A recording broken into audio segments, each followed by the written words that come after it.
Yeah, I will be okay. But yeah, in our news today, the Gamanche King Takite Kochu II has called on the government to commit itself to the production of films that will project some of Ghana's untold stories. In a speech read on his behalf by Joy FM sports journalist Nathaniel Atto during the second edition of the Africa Cinema Summit at the Movenpick Hotel in Accra, the overlord of the Ghanland acknowledged the role of cinema in preserving the culture and heritage of people. In tandem with this, he called on the government to produce a film that will tell the story of celebrated Ghanaian boxer Azuma Nelson.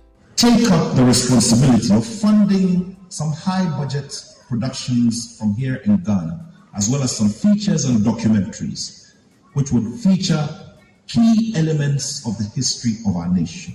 One random one, considering that we are on Ga and Gadangbi land, and considering that he is the custodian of Gadangbi culture, is the story of one of the most achieved athletes on the African continent, Berima Professor Azuma Zumzum Nelson, who is a son of Gasoil. His story has that of culture, it has that of inspiration, and it has that of projecting for the future the African way. This is one of many stories that can be pursued in a very vigorous way by the government that takes over in the year 2025.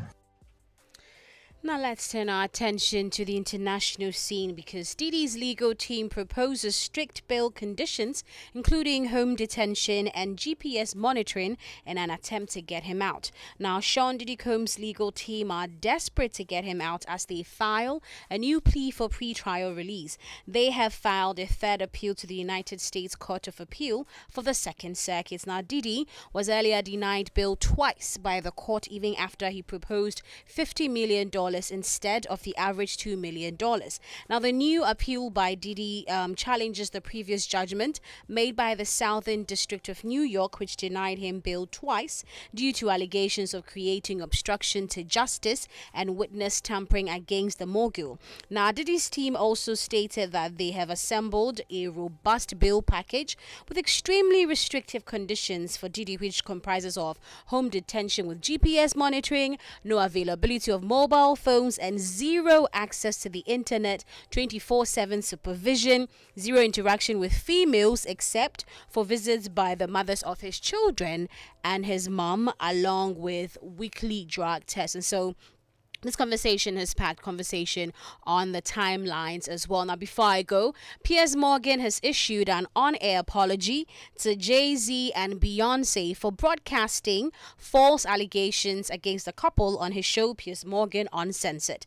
Now, the apology was related to appearance by singer Jaguar Wright, who claimed on the show last week that Jay-Z and Beyonce were similar to Sean Diddy Combs, saying they have hundreds of victims with stories about what they've experienced. Now let's take a listen to what singer Jaguar Wright said. Then we hear from Piers Morgan. Actually, do you think there could be? Thousands. I've talked to hundreds that I deal with still myself. I have 3 victims right now who are willing to give testimony about not only what Mr. Carter has done to them, but his wife as well. They're a nasty little couple. They do nasty things. What do you think happened with Kim Keeping Paul? people against their will, putting people on planes while they're unconscious, just like Aaliyah got on that plane, unconscious. There's a lot of things that people don't want to talk about, Piers. Listen, like I said, Jay-Z and Beyonce are not here, unfortunately, to respond to that. I know. I'm just being honest. And then Piers Morgan also apologized for, allowing this to happen on the show without verifying. The thing about platforms, the reality of the modern world is that pretty much everyone has a platform as long as they have something to say that other people want to hear. That's why we invited her on to be interviewed. The people making these claims have an audience with or without shows like mine. Well, Jaguar Wright unexpectedly made several serious allegations about Jay-Z and Beyonce during that interview. As I said in the moment, they were not present to respond or defend themselves, but now they have. Their lawyers contacted us to say that those claims were totally false and have no basis in fact, and we've therefore complied with the legal request to cut them from the original interview. Editing interviews is not something we do lightly at a show called Uncensored, but like the proverbial cries of fire in a crowded theatre, there are legal limits on us too. And we apologise to Jay-Z and Beyonce.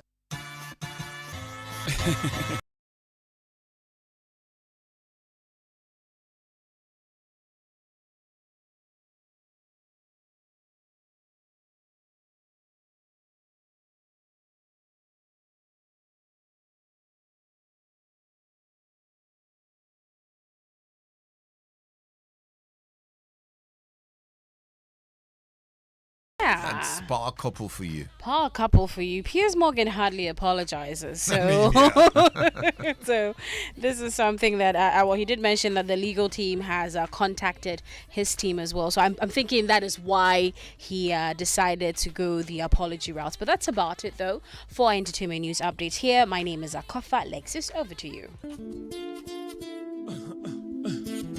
You ready, B?